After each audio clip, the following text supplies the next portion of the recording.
आधार card रे केते थर नाम परिवर्तन करिहेब 90% लोकों को सठिक उत्तर जणा नहीं।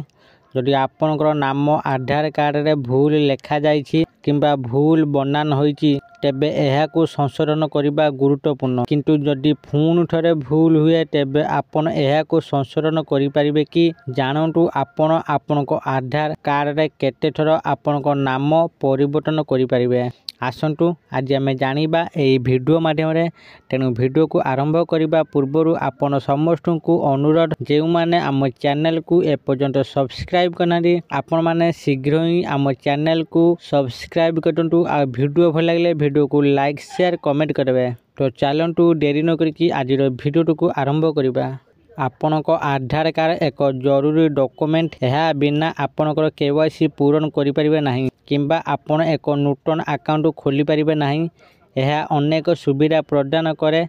जदि आपनक आधार कार्ड रे आपनक नाम रे कौनसी भूल अछि तेबे यह को संशोधन करिबा अत्यंत जरूरी। आपन प्रथम थर पई आपनकर नाम परिवर्तन करि परिबे।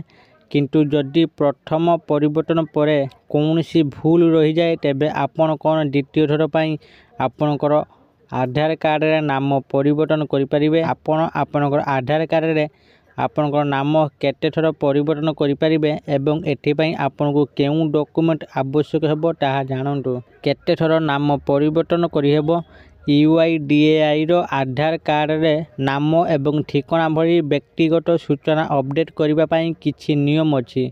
एही नियम अनुसार आपन केवल 2 थर आपनको आधार कार्ड रे आपनको नाम परिवर्तन करि परिबे। बनान त्रुटि संशोधन करिबा, नामर क्रम परिवर्तन करिबा किंबा विवाह पर नाम अपडेट करिबा भई छोट परिवर्तन गुडी को अनुमति दिया जायछि।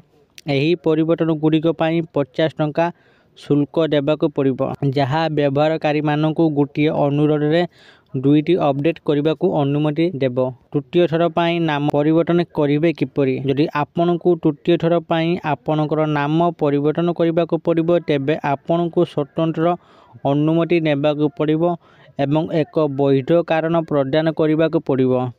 तेबे आधार कार्ड रे केते थर नाम परिवर्तन करि परिबे ताहा 90% लोकों को सठिक भाबे जणा नाही। ऑनलाइन रे आधार कार्ड रे नाम किपरि परिवर्तन करिवे। आपनको आधार कार्ड रे नाम परिवर्तन करिबा पई आपनको आ कोनोसी स्थान को जिबा को पड़िबो नाही। आपन घरे बसी ऑनलाइन रे एहा करि परिबे। प्रथमे UIDAI रो ऑफिशियल वेबसाइट। एही वेबसाइट को जांतु मो आधार विभाग को जांतु एवं अपडेट योर आधार ऊपर क्लिक करंतु। एबे अपडेट डेमोग्राफिक्स डाटा ऑनलाइन ऊपर क्लिक करंतु। आपनकर आधार नंबर एवं कैप्चा कोड दे लॉगिन करंतु।